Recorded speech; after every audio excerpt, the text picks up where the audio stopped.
Welcome to the show about all things making music, from the creative process and workflow to gear and recording techniques. I'm your host, Brian Funk, musician, producer, Ableton certified trainer, and author of the 5-Minute Music Producer. Let's learn to become better music makers. Welcome to the Music Production Podcast.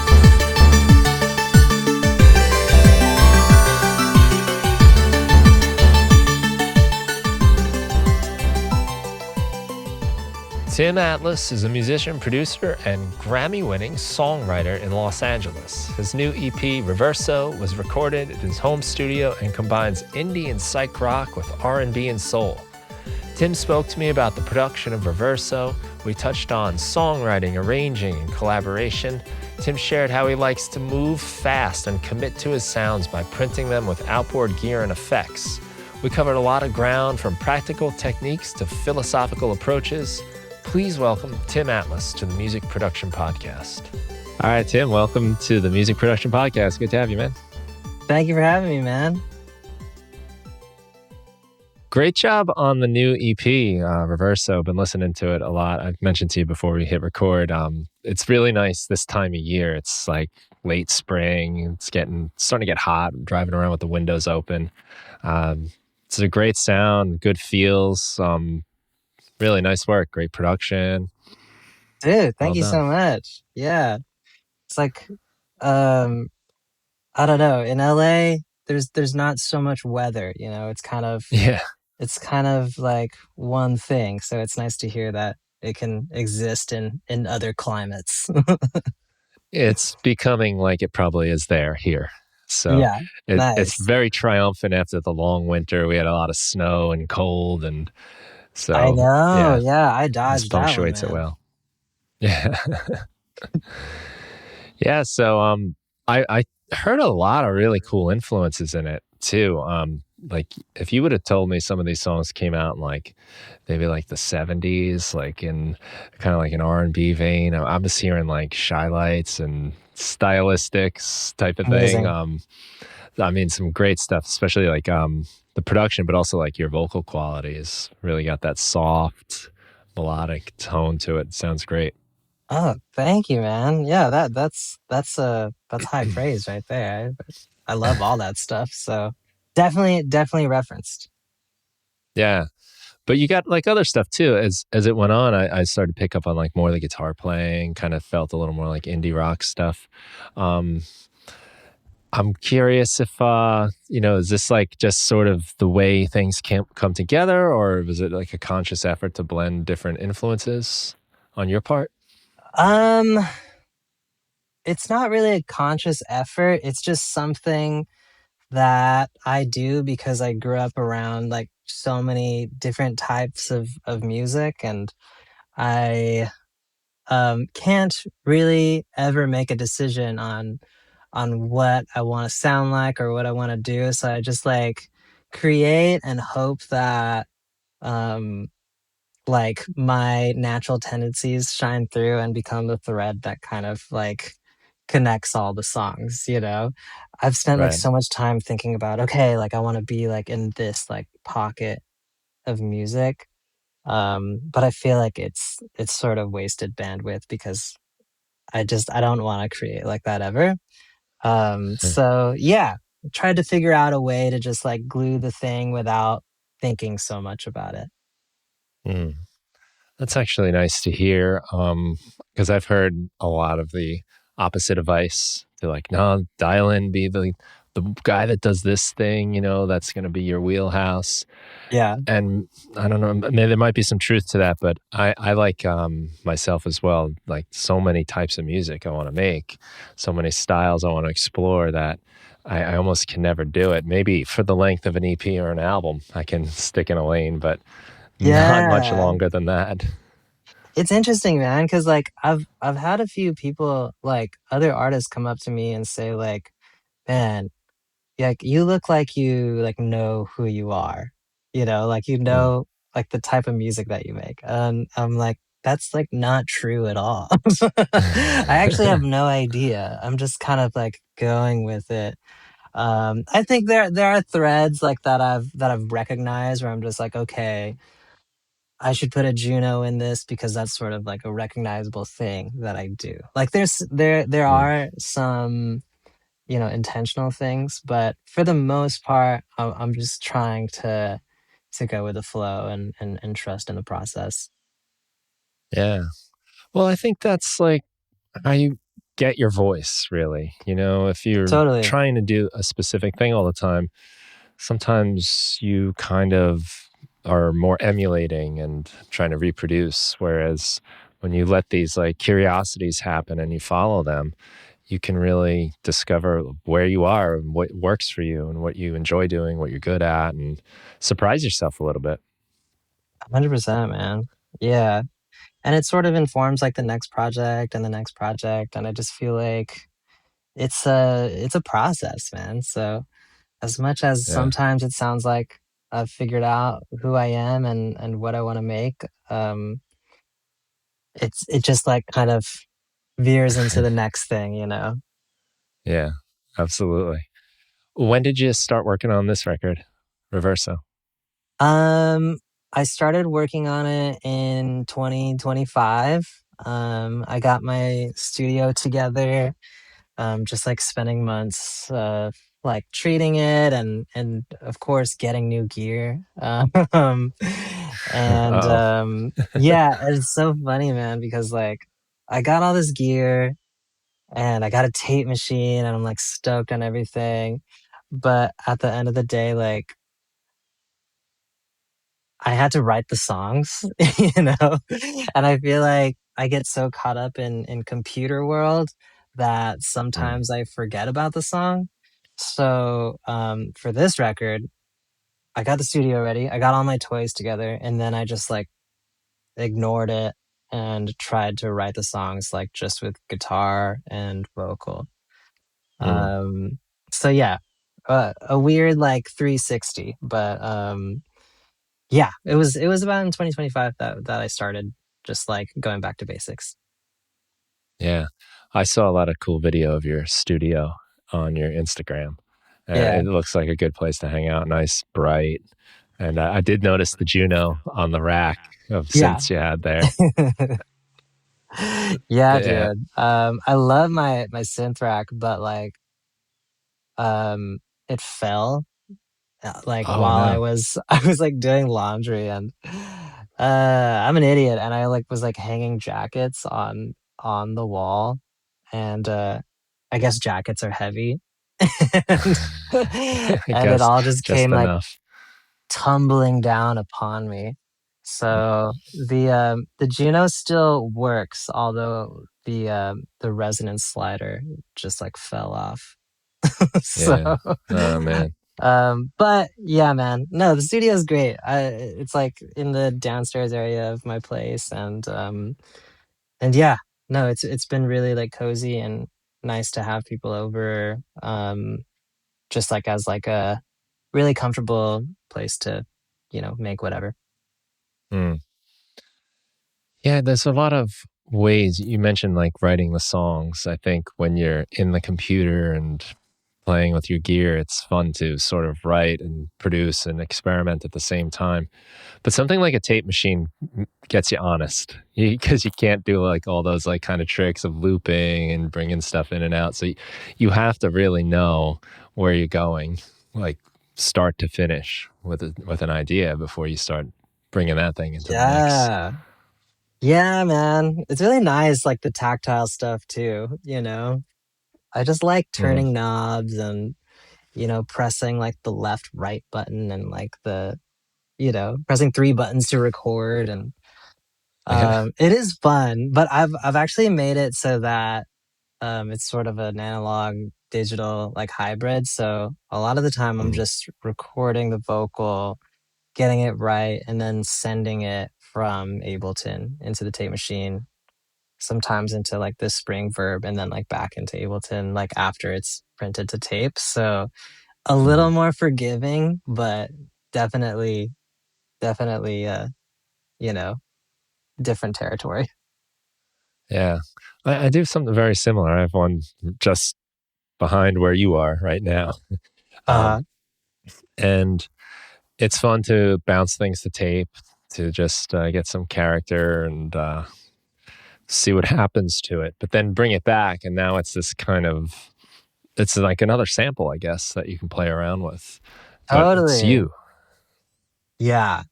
I noticed that it like especially for vocals, um like your ear fatigue doesn't really like set in as fast. Cause I like to saturate my vocals a lot. Um but when I printed it to Mm, tape, it just like tamed everything. And it was really nice. And that's what you hear like on like all throughout the record.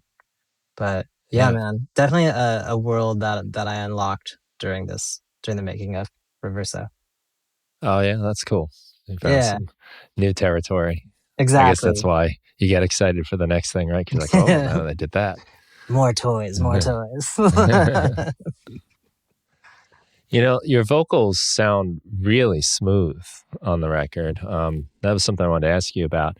I'm kind of surprised to hear like you like to saturate them a lot because they don't have like the distorted saturated sound, but it's very smooth, I guess, subtle warmth, I guess you're getting out Yeah. of it then. Yeah, So man. how do Thank you like to you. approach them? Um, so for vocals, what am I doing? Um, I guess it like varied from song to song. For Only Loves to Blame, definitely had like that tapey thing going on. And then I bought a spring reverb and Mhm. yeah. And I tracked like some of the scratch vocals through it and just like printed it just to like interact with the verb. Um and that was really nice because that informed like a lot of the melodies and the performance. Mm, And but yeah, I mean as far as like vocal production, I'm always stacking. I'm a big stacker. I love like third harmonies and fourths and fifths and until I feel like I'm doing too much. I feel like that's a good thing with vocals. You yeah. should do more. Um but yeah, nothing out of the ordinary, man. I'm just kind of playing around till something works, but I have a nice little like chain in here. Um and and yeah, just trying to turn like as many real knobs as possible. Um and seeing where I land. But yeah. Mm, yeah. Well, that's nice. And I guess when you get those real knobs, you don't get to rely on the preset, right? Yeah, Like, because you can dial it in one day, like, I really love the way my vocals sound, and save that preset as like a rack or whatever you got going on. And while that's very nice, sometimes you just sort of stay there. You don't totally. try new things Yeah. out. I'm a big like printer too. Like Hmm. I like optionality is so nice, but I think we're really like cursed with optionality. There's just like so many things we can do, man. So for me, I'm just like, let's make it sound good and then let's commit. you Hmm. know?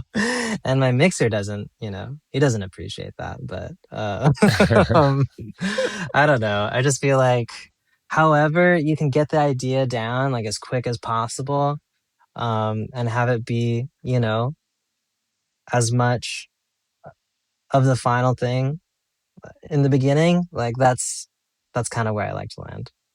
Mm. Okay. There's a couple threads to pull on here.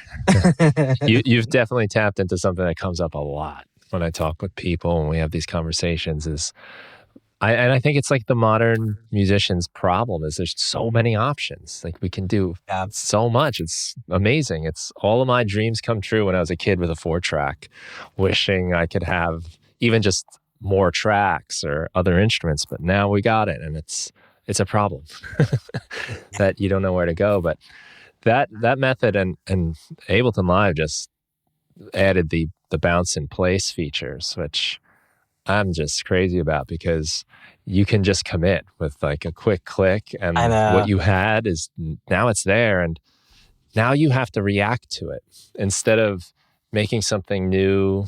I'm recording my new track and well, this is a really cool sound, but now I got to fix the vocal. Now I got to go fix the snare. And then by the Yeah. time you get back around to that track you just recorded, you realize it doesn't fit anymore either. And you just kind Yeah. of tweak and tweak. But when you commit, you're stuck. And now you get creative on how to figure out to put that into your music and add to it. Yeah, man. Yeah, that's kind of exactly why I like to do it, because I don't want to think about it anymore. Like, I made the decision, it was my intuition, and it's like time to think about the next thing. But your mixing engineer sometimes says, Yeah, he's like, "Do you have a all that dry reverb. version?" Like, what? No. Sorry, man. But I'm How getting better. often would you say that's a problem versus it moves you forward in the writing process and the producing process? Oh, great question. Um, I would say it's like 80/20. Okay. Yeah, I think like for the most part, and a lot of the effects that I'm printing, like during the performance, um, they're sort of light, you know, like just enough to get a bit of a vibe. Mm, I'm not like smashing it like crazy and reverb at 11 or anything, but yeah, I feel like just enough to give me a little something. Um, and like that's not to say I don't tweak after, you know? Like I think I'm still like working on it, but it's just like one less thing that I have to think about. So yeah, I mm, would say most of the time like I don't really regret it. mm. But there are certain moments where it's like, ugh, I wish I I wish I had the drive. Yeah. Okay. Because that's kind of how I feel, and that's what I say a lot too. Is like, look, yeah, once in a while, that Yeah. that bounce or that print is going to mess you up, and you'll wish. But Mhm. for all the other times where you move to the next step because of it, I like, all right, so once in a while a bridge is burnt, but at least, Yeah. I you mean, know, like, I'm just trying to not to be in my own way, you know? Like, yeah, I'm just at the end of the day, like, yeah, I produce my own stuff and I love producing music, but um, I just want to write a good song and like serve the song, and and workflow is just like super important for me to tap into that. So I just gotta mm, like keep it moving, especially when someone's in the studio and you're like producing for them. I'm just like right, I don't wanna like teeter like the whole time while they're sitting on the couch, like in the back, like, just waiting for me to get it perfect so we could write yeah, the verse. right. You're like trying to scoop out some resonant frequency in a snare drum for 15 minutes, and now they're Yeah. uninspired. And then all They the forgot what the momentum's idea was. gone. Yeah, Yeah, man. I think that's true when you're solo too. I see that a lot when I work with my bandmates. It's like, okay, yeah, they don't have time for this. Like, well, I'll Yeah, figure that out when they're not here. But when it's me, it's very easy to just be like, well, you know what? I'm gonna really get to the bottom of this little noise, and once I do totally. that, like I'm out of it, and it's the same kind of thing. Like, oh, I'm not feeling this idea anymore. I forget where it was gonna go. Yeah, 100%, man. I'm definitely fueled by anxiety, that like that everyone's like having a good time. Yeah, that's part of it, right? Like you're not just producing the music; you're kind of producing the whole energy of the day, keeping Yeah, everyone involved. Especially that's in the one more thing. traditional sense of producer, like in the older days, like they weren't really touching the controls too much. They were more making sure the production itself is happening and moving forward. Honestly, like vibe techs, they're Yeah. just like really like cognizant of like the energy in the room and then like shifting things when they need to be shifted. That's something I'm still working on. That's like, I feel like that is I don't know if you can actually learn that. I feel like it's a Mm. personality trait, you know? Yeah, it's almost like hospitality or like It a really different is. industry. Hospitality, Right. therapist, Yeah. producer, engineer. Very true, but that's important. I guess too when you're at a certain level, like everyone's kind of good at what they do. Now you kind of need those people that are, fun to work with and keep you moving and, Yeah. easy to be Yeah. around. Super important. Hmm. So you're saying you really like to capture as much of it as you can, right, in the early stages, those ideas, the feelings, whatever it is when you're writing. Yeah, to some degree. I mean, like every day is a new day, you know? Like I think that's the goal as far as like I sort of know when I have something um in that first session, you know? Hmm. And when you know that you have something, then I think you can sort of get into the weeds with it. But yeah, for the most part, man, I think like I'm just trying to serve the song as much as I can, like in the beginning, like and not getting in my way of, you know, all the bells and whistles. Hmm. I think pretty much all of my favorite musicians are serving the song, Yeah. right? Like none of my favorite guitar players are the ones that are playing the most notes per bar, you know. Um Yeah. Singers, it's not like the most vocal runs or anything like that. Um but it does seem like something that maybe a lot of people don't understand. Do you mind explaining what you actually mean by serve the song? It should be like music 101 probably, but Yeah. uh, No, no. Um, what do I mean by that? I mean, like at the end of the day, the song is the melody and the chords. Um, and you have to like make sure that everything surrounding that is like sort of supporting those two things, right? I mean, mm, like that's basically like what a song is. Um, so I don't know. I just feel like because of the optionality and like you could really produce a song out in so many different ways.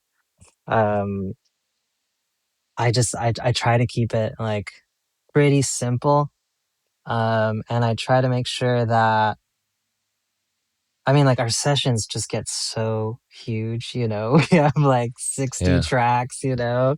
Um, but I like when like one synth patch is is doing the thing and it's serving the purpose, right?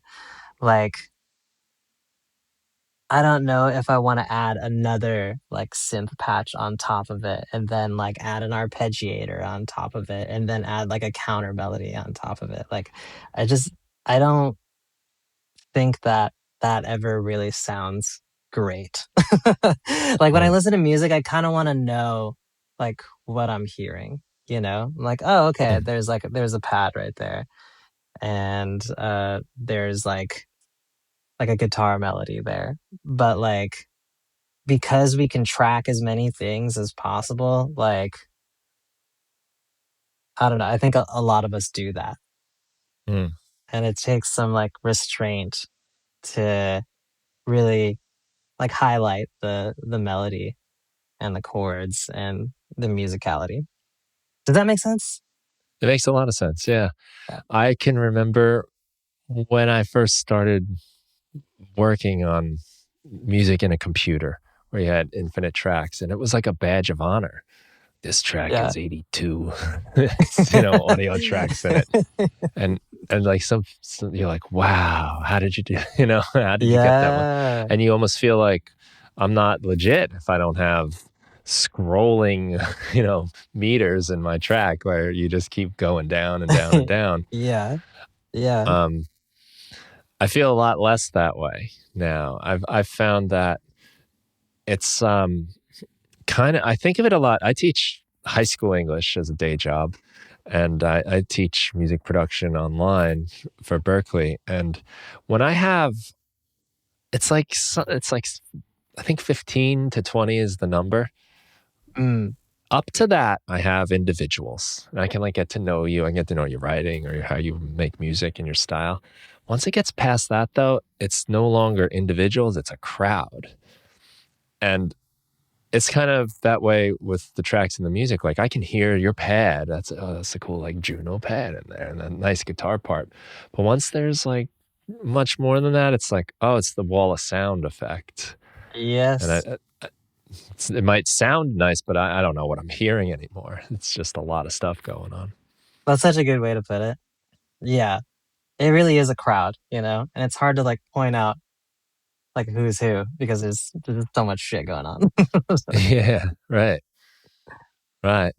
Uh, I think the challenge for me is that when I'm making the song, you get to know every one of those 82 tracks you just put down, right? Mm, Because you've spent time on it. And for every single track in a song, it's almost like I'm the one guitar player in the band that wants to be the loudest, like I'm going to turn my guitar up because I'm the yeah. most important. But I feel that way almost like about every track in the song because I put them all there. So, Yeah. and I also think as you get familiar with it, you know all the tricks and twists and turns that are happening in the music that you kind of want to throw something else in as a surprise almost for yourself. Um, I'm always trying to figure out how to know when I'm going too far. It's because I'm too Yeah. close, really. I mean, it's a hard one, man, especially when you're producing and spending a lot of time like by yourself, you know? You're just like grinding your Yeah. gears until you're like, is this good? Does this suck? And then before you know it, you have like 80 demos and like you have no idea what to do. But one thing that's humbling for me is when I pass a session onto a mixer and they sort of have an interpretation of of what's supposed to pop out. And all of a sudden, like a lot of those like little elements are like turned down in the mix. It's like, oh yeah, because like when you first heard it, it's probably like more distracting than you thought. Yeah. Than I thought, you know? Um so yeah, that's another process where it's just like a whole other, you know, I don't know.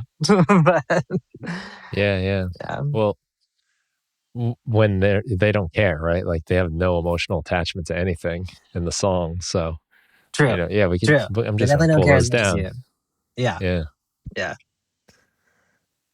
Yeah. I was talking to somebody that does guitar tracks and, like remotely. So they'll like do a session and record a bunch of guitars and send off like, 10 tracks of guitars. And then when they hear the final, it's like, oh, it's just that one, like they Yeah. threw everything out. Like I thought it was being helpful, like, give them their money's worth, but really they just want the one little thing and Yeah. Yeah. just too I see much. that for sure, man. Yeah, it's a tricky thing because, like you said, you're alone, you're getting familiar with everything. Um, but the listener is really entering the world of your music for the first time. And for example, like listening to your record, it starts. I believe the first track starts off with like a little drum fill, right? Hmm. And like suddenly you're in, and there was so much happening in my head listening to it. Like, oh, okay, like this has got like kind of a lo-fi flavor, and then there's like it's like 60s, 70s. Then like when you came in, I'm like, oh, like this is like that kind of vocal style from some of those groups I mentioned before. So, Yeah. um, and it's just happening constantly, and you're taking in the lyrics, the chord changes, all of which every time you go and press play again, you already know. You understand it all. You have it all figured out in your head. Yeah. Yeah, context is everything, isn't it? Mm. Like that I listening think experience. it was a nice ride though. You kind of introduced a lot of the different elements, not only like per song, like kind of little by little, but as the album went on too, like there, it seemed like the more guitar stuff came in later and more of like an almost indie rock, psych rock kind of sound going on that wasn't really there in the beginning, but you warmed us up. You like said, okay, here's the world, but there's a lot of like little countries in here we're gonna go to. Yeah. Yeah. Yeah, that's true, man. That it's got me nostalgic for the EP. I'm like, okay, where did I go? Um Definitely like started out in that sort of 60s, 70s like area where I was like doing a lot of like spring reverbs and tape stuff and like in Only Loves to Blame and Reverso. Um I think like I went into Couple Up or Anchor after that. Um and I think like Couple Up was almost like a reference to a lot of stuff that I've I've put out, you know? Mm, I think I love taking like artistic liberties and trying new things that maybe my audience haven't heard. But I also think that you shouldn't alienate your audience as well, you know?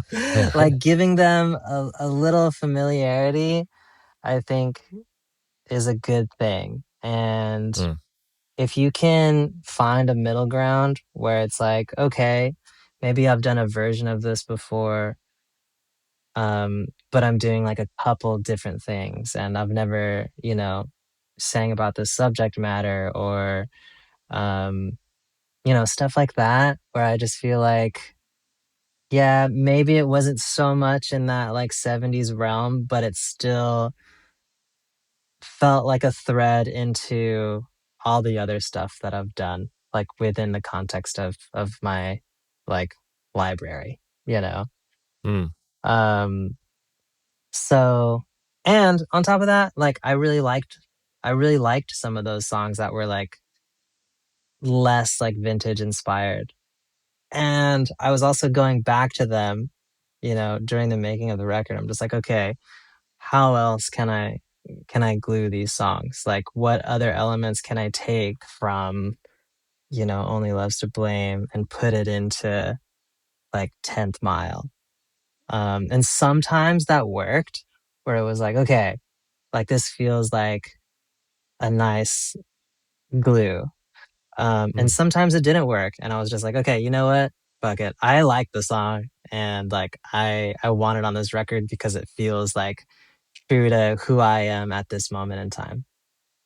So it's Right. like a give and take, as far as like creative decisions and just like what I really love and just want to do.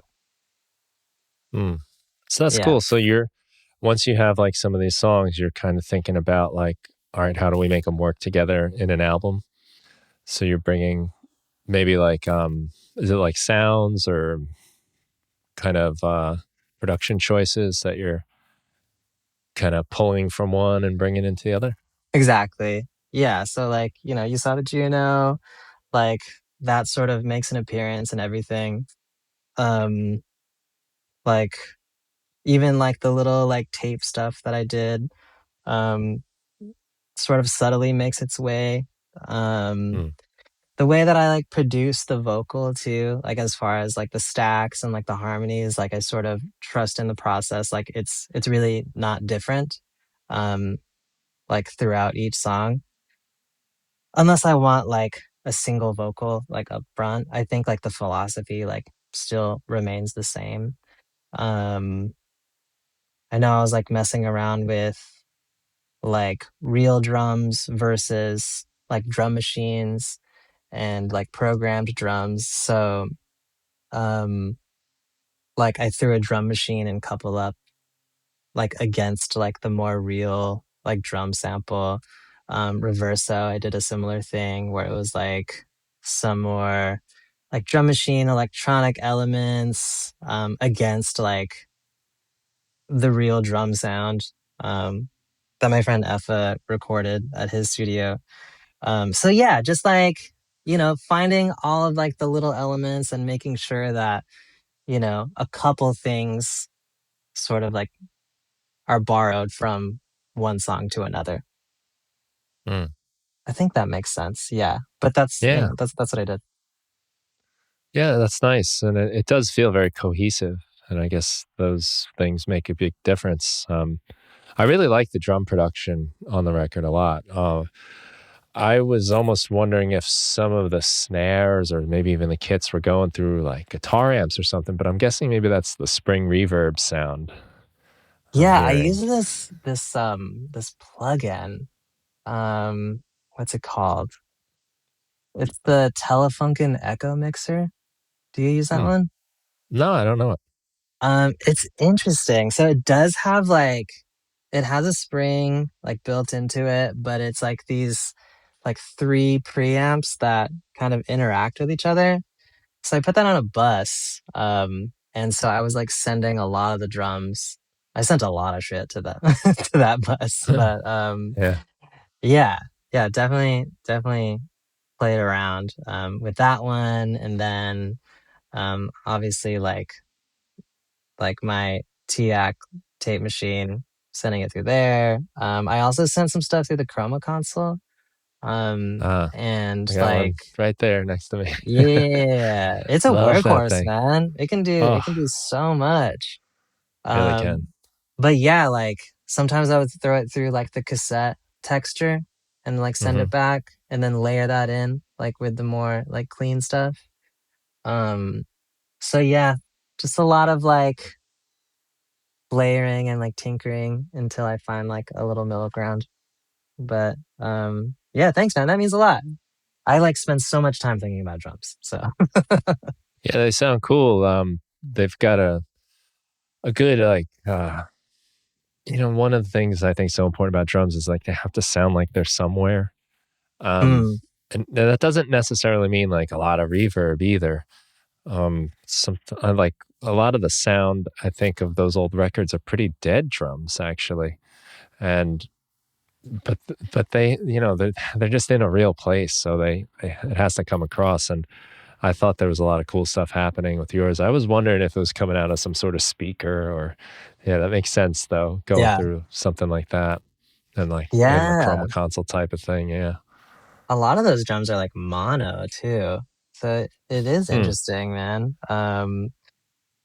What else did I use? I also used like the UADX like Ocean Waves studio stuff. Um, because this room is pretty dead. And then also I'm just like taking samples from online. So like I'm definitely putting a lot of stuff in a room, like to make it feel like sort of live. Yeah. Right. Yeah. It comes across. It's really cool. Um, how are you running it like through your outboard gear? Are you using like external audio device and live, or are you just write out the outputs on your interface? I have a patch bay. Yeah, so like I Yeah. have my Apollo like um linked up with my patch bay and so that's just been like a game changer. Another thing that like I never did before this record. So like I can run, the synth through the Chrome console, like into whatever. And that's the kind of optionality I like though. Yeah. um but yeah, so the patch bay has been big. Mm. Yeah, I got one a few years back, and same way. I'm like, everything's connected. All I got to Yeah, do is just move a couple cables, and you're in. And exactly. that's how I have the Chroma console too. It's right in there. Um, and I've got the external audio device inside of Live saved as a preset because that device allows you to send the audio out and then back in all within one little device. So you drop it in like a Oh, plugin. I should And be I should be doing that. oh yeah, it's a great one. That kind of stuff is so like workflow, right? Like it's Yeah, really fast. I just drop it in like a plugin, and as long as I have it patched in, I can put it on anything I want. And since amazing. there's only one Chroma console, you almost always have to print it, which is another Yeah, kind of cool thing about using it. Because if you want to ever use it again on a track, I mean, unless you're doing like a bus or something, but I wind up printing it a lot, and now I'm stuck with yeah, it. yeah, in a dude. good way, though. No, absolutely. We are the same. I love that. Yeah, that's cool.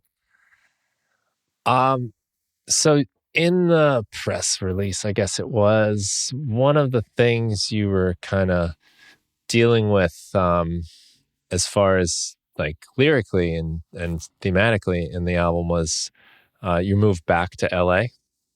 Yeah, Um, yeah. but being in the same place, but it's different. Um, Now, when I read that, I was like, see, that reminds me a lot of like making a song where you come up with maybe a lot of the idea tends to happen pretty quick. I think just because you're making the big decision, chords, melody, like Yeah. rhythm, like those are like core decisions, foundational. But sometimes you come back to the song a day, a week later, and you're not the same person. You've changed. It's that old like I Hmm. think it's a Buddhist thing where you can't go in the same river twice because the river's always changing, and so are you. Oh So wow. I haven't heard of that. That's so good though. yeah, so like I I've been thinking about this a lot as far as like the way songs are and how we are when we're making them like that day versus when we come back to them and now we're kind of at a different perspective. I just wanted to sort of ask you to expand on that idea with whether it's through the songs, the lyrics, or just the move in general. How that is coming back to a place that might be like home, but it's like bizarro world version of home. Yeah. Okay. Yeah, there's a few um sides to this question. Um yeah, coming back to LA was a little different. Um I used to live, like not very far from here. Um but like new businesses were popping up.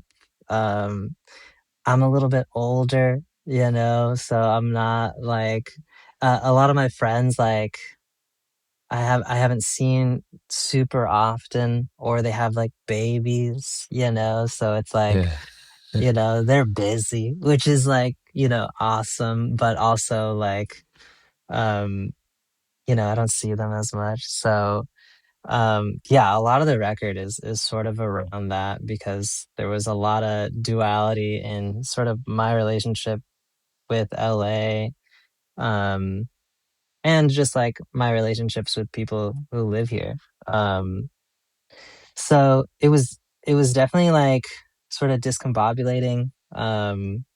I guess that has nothing to do with production, but that's basically the anchor to this record.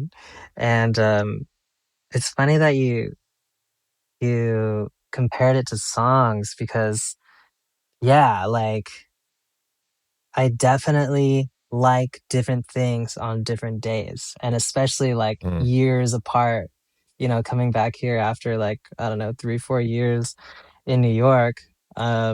Yeah, I don't like the same things, and then I don't dress the same way. So, mm, it is interesting because like you're sort of like confronting like an old version of yourself and you're like nurturing like sort of older friendships and when it comes to the songs and like making this record, um, I try to do it. I tried to do it quickly, um, because the last record that I did, it was called Enchante, and I did it over the course of like 2.5 years, and I felt like it sort of lacked the glue that this one does have. Just because over the course of that time, like I said, like your interests are changing like every day, every week. Um, and and it's hard to find like the thread at the end of the day, you know? So what was really nice about this record was I kind of locked myself in here and just like really tried to write good songs. Um and I'm gonna go on a tangent here, but um I was having a tough time like being in my car all the time in LA. And so I bought a Mm. Vespa and Nice. it's like, you know, one of my greatest joys, honestly. I ride it like every day Mm. now and it's awesome. But like the day that I bought it from a guy that lived like 30 miles from me. And I don't know what it is about the marketing of Vespa, but they make it seem like anybody could ride one like on day one. And so I decided to ride it to my place. And I made it 20 miles like in a straight line because like that was the, you know, that was the route. But then I fell and then I broke my wrist like while I was Oh making wow. this record. and Mm. um and so I couldn't play guitar for like a long time, like 2 months. Um and so that sort of forced me to like, you know, collaborate more, work with different people, like have other guitarists come in here. Um, I could still play piano, but I would have to like make it like vertical. Like my hand was like stuck like this. So like I Oh was like wow. doing some of this stuff. Um, but yeah, like while I had that Stand sort up of piano. philosophy, yeah, exactly. I had that philosophy of just like, okay, like let's get it done quick. Let's like write it quick because like this is where I'm at in my life and this is like what I want to like project to the world. Life happens, you know, and it took a little bit longer. And so the longer that it took, I think it was I had to make sort of a conscious effort to like sort of stay in that mindset. Um, but yeah, yeah, I don't know. Life Hmm. happens, and like your influences change, but you know, I think I made it work with this record, so I am happy with it. Hmm. I think you did too. That's kind of a wild part of the story. You would totally be forgiven if you took the 2 months off. I can't work on this. I need to play guitar. But the fact that you still pushed on and then the different ways that took you, that kind Yeah, of, that wouldn't, I don't want to say it's like sort of making lemonade out of lemons kind of thing where, you were in this situation and you found a way to work with it. And it's so much what I think we have to do in the creative process anyway. It's just, here's a problem, solve it, figure it out. And yeah. that's like another level, physical issue like that. Yeah, man. Definitely affected the way that this record came out, because it forced me to just like get out of my comfort zone, you know? Yeah. But yeah, I forget about that because like, you know, I can play now and like I'm back on the Vespa and um but yeah, it is crazy to think about. Yeah. You got to get back on that Vespa, Yeah, dude. Number one. metaphorically speaking. It's cool though. Like that's a good thing to take away lesson wise, from what you've done that, you didn't let it stop you. You figured out a way. And um, I don't know, life has a way of doing things like that for us, uh, throwing us the curveball and then our solutions become part of it, part of the way this record came out. Real Yeah. shit, man. Yeah. Good thinking. Getting some friends involved. Yeah, honestly, yeah. I really like um nurtured friendships and collaboration during that time because I was like still able to, you know, like drive a session, but it sort of exercised my producer brain. You know, sometimes like I'll just play something because I know what I want. but it's nice to Mm, kind of like tell someone this is what I'm hearing, and then it's their interpretation of it, you know? yeah, right. That's a fun part of the whole collaboration process, right? Like you have your idea, or someone has their idea, and then it just takes you in a different direction too. The surprises of it. Um, Yeah. Yeah, it's my favorite thing. I've come to appreciate that a lot more after having a lot of time working alone, making stuff exactly the way you want it. You know, growing up playing in bands, you kind of dreamed of those powers, and we'd always get True. frustrated at like maybe like whoever wouldn't play the part the way we wanted it or whatnot. But now it's like, okay, yeah, I wouldn't do that, but let's see what I can do with it. And a lot of times Yeah. it makes me grow a lot, figuring out how to work It's with what's being put towards me. it's very much like being in a band. And I think like I'm always chasing that feeling, you know? Just because yeah, the current model of the independent musician or whatever it may be, like it's to do everything and just to be like, Yeah, you know, a multi-instrumentalist or whatever. But I loved like the camaraderie of being in a band and like the back and forth and like seeing a song come to life like amongst like other individuals. I feel like it's just like the most rewarding thing, and it's also something like shared that you can yeah, all be like stoked on. right.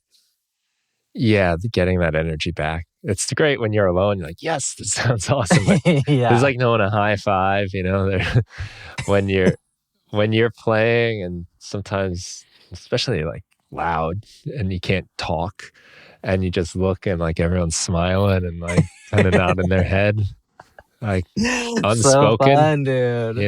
yeah. So Th- fun. That feedback from other people, it's really valuable. Yeah. Yeah. Like the human interaction is so important. Like you really do hear it, you know? I mean, forever that's been how music was made, right? Yeah. This whole solo guy producer thing is pretty new. I mean, the only thing anywhere near that was, I guess, like the one man band with like the bass drum on the back and like the Yeah. cymbal on the on his foot Yeah, stomping dude. around.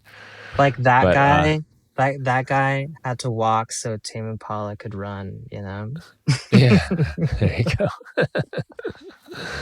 That's Mm. funny. It's so good. Well, you do a lot of songwriting for others as well. I mean, congratulations, you won a Grammy for songwriting. I mean, that's pretty awesome. Thanks, man. Thank Um, you. Yeah, that's weird. yeah, it's cool. That's an amazing accomplishment, and I'm curious how those like kind of writing for other people, maybe, or even with other people, is like different for you compared to by yourself. Yeah. Um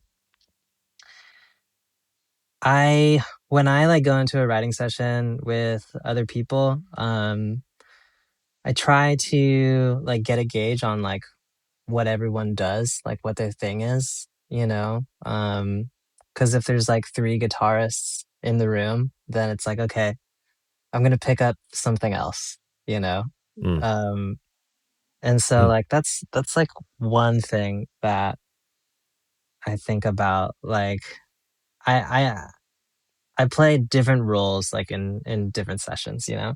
So like when I'm mm, here, it's my studio, and so like I'm sort of driving and like producing and then like writing with like the artist or like with my co-writer like simultaneously. But sometimes when I'm going to other studios or if I'm working with another producer, um I try to figure out like what my role is and like how I can add value to that session. Like why am I here, you know?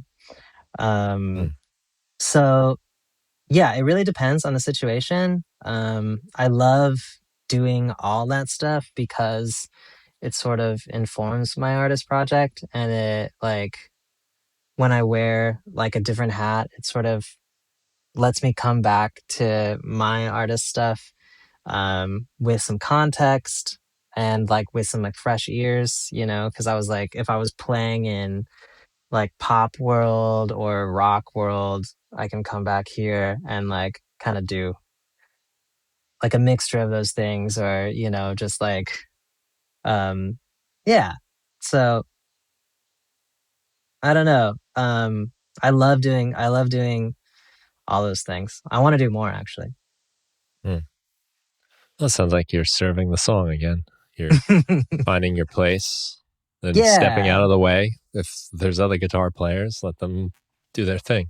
I try to. I think like ego can get in the way sometimes, you know? Like sometimes you just like want to put your stamp on a song, you Hmm. know? And you're just like, okay, how can I like contribute something? So I think lately I've been trying to fight that, where it's like Hmm. I will only like spew out ideas if they feel like, you know, if I'm being like a vessel for like this artist or whatever. But um yeah, I definitely am always learning and trying to like figure out how I can be better in those situations because um yeah, I do it a lot. Hmm. I could see how stepping out of your world, like you said, going into like a different genre, you would think maybe um, that would take away or make it harder to find your own stuff. But I'd have to imagine actually the opposite is probably true, where you get to sort of, I don't know. I'm thinking almost like acting or like Halloween costumes or something, where you kind of try on a different look, and then Yeah, you're like, oh yeah, like yeah, that's not me, but I get why I'm me, over here right. now, or I can take something maybe even from that. Yeah, yeah. I think like having that context going back to whatever it is I'm doing at the moment and for like my artist project, I think it only helps. And you know, yeah, I don't really think that it ever like takes me out. I mean, it does take me out, and that's like that's the whole point. You know, Yeah. I'm trying to like get out of this. Like I'm always in this. I'm always like thinking about, you know, like the next Tim Atlas thing. But it is nice to like try and do that for somebody else. Hmm. Well, you get that perspective. I mean, I'm kind of trying to do that all the time too. I'm watching movies or shows or listening to different music just to see what I can take from it, or even just going outside and being in the world, going out and Hmm. what can I find that's inspiring or interesting to explore. Yeah, I think that's also something that like um full-time musicians like struggle with. I think the dream for a lot of people is to be full-time music, but when you're like always doing music, you gotta do some different stuff. You gotta do some life stuff to inform the music, you know? Yeah. Yeah. Yeah, I don't think you necessarily have to be like the suffering. you know Yeah. this might be more from like when I grew up, like listening to like 90s grunge. It was like sort of this feeling like you have to have like a miserable life and, and like Right, right. find that's what you write about. I don't think it has to be that, but I do think it is important to live a little, experience things and get out. Otherwise you're just going to start writing songs about like running your scales and your modes and Yeah. Every metaphor is just like a piece of gear. Yeah, yeah, dude. right. Exactly. That's funny. So I saw some video of you guys performing. Are you doing any live shows playing out for the album at all, or is it more just like the studio project? Yeah, so we just did like school night. It was like a showcase in LA last week. And we also just announced the tour. So we're doing 6 shows across the US. We're going to be in Brooklyn over at Elsewhere. Okay, cool. And that'll be after summer. So it'll be in the fall. And until then, yeah, I think I am going to be a bit of a studio rat, sort of thinking of like the next thing, you know? It's always the next thing, but also taking my time with it. I just bought a couple new toys that like I'm very excited about. So, yeah, I'm just gonna be beep booping in here all summer. What'd you get? I got What are you excited about? I got the Fender Tone Master Pro like modeling pedal. It's like the amp Oh, modeling okay. and like with like all the effects and stuff. I don't know if you could actually. I wonder if I could show you. You could see it, but it has like Oh, yeah, look at this that. like touch screen, Oh, it's and huge. it's actually gigantic. But like it feels like a real like pedal chain with like an amp and I don't know. I'm a Mm, very visual person, and for all the live stuff, like I've been using like the Line 6 like Helix stuff, and it just feels like parameters. It doesn't feel like I'm interacting with it really. So I right. just got this. I'm very stoked on it because I put it into the patch bay, I put it in the Chroma console, so now I'm running like, you know, a bunch of shit through it. That's And awesome. then the other thing that I got was the LM drum by Behringer. Have you seen Oh, this? cool. Yes, the like the Lindrum recreation. Yeah. To put Yeah, it dude. politely. Pretty much. Pretty much. Yeah. I mean, like, it's a Lindrum recreation, but it also is like a sampling machine. So you Mm, can pretty much upload like samples of whatever you want. Like, you can upload a whole like 909 kit to it and use like all the parameters in the same way.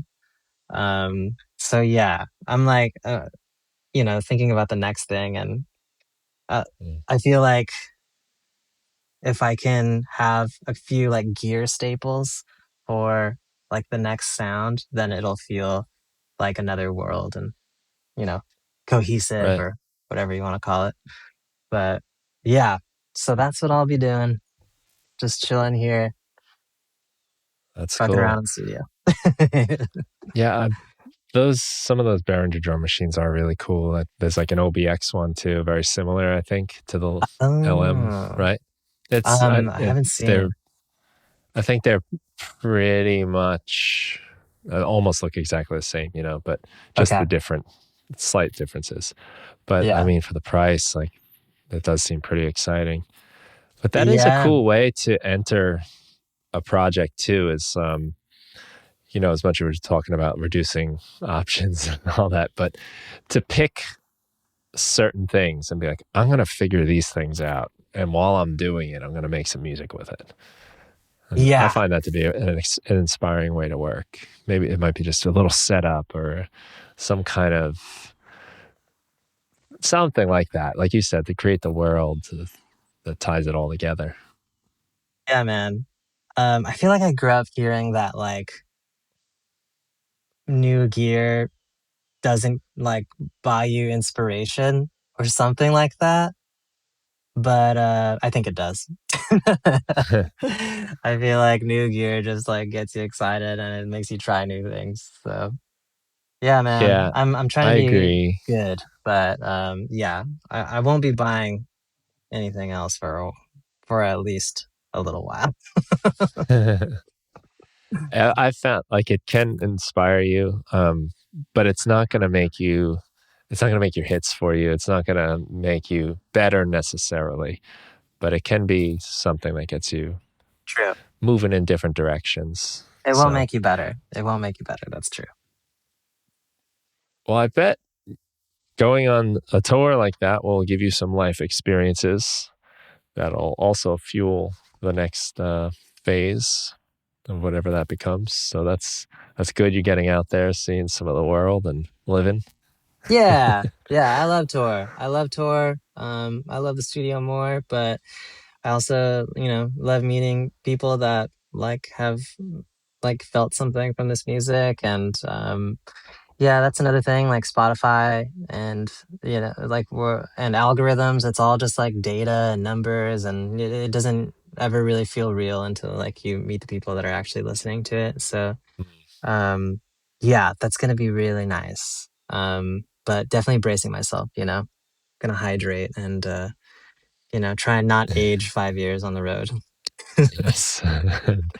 Yeah, the body ages rapidly. Oh my God, tell me about it, dude. Yeah. Well, that's awesome. Well, I wish you a lot of luck in all that, and with the new EP as well. It's great. I really do enjoy it a lot. I'm very happy to dive into your world of music and then to talk to you, and um, it's cool to see a lot of similarities in the stuff I like to do and the way I like to work too, and what you're doing. It makes me like what you're doing more. And I think in our world of wherever this technological world is heading, the the artist behind the work is sometimes just as interesting as the work, and they all both kind of come together. And I'm finding that a lot with what you're doing, man. Thank you Really so much, digging it. man. Nah, that means the world. Thank you. So, is there a particular place you want to tell people to check out your work? I got a Mm, few links, a few socials, and any yeah. favorites? Just Spotify, Apple Music, or Yeah. Just go ahead and Google Tim Atlas and choose from the litter. yeah. I'm all over the internet, so yeah, you'll find it. No preference personally, but Okay, yeah, cool. Well, I'll put a bunch of them in the show notes for the episode, so sweet. people Thank you, can man. I make it appreciate easy it. for them. Yeah. Well, thank you very much, and thank you for everyone for listening. Have a good one. Cheers, man. Thanks.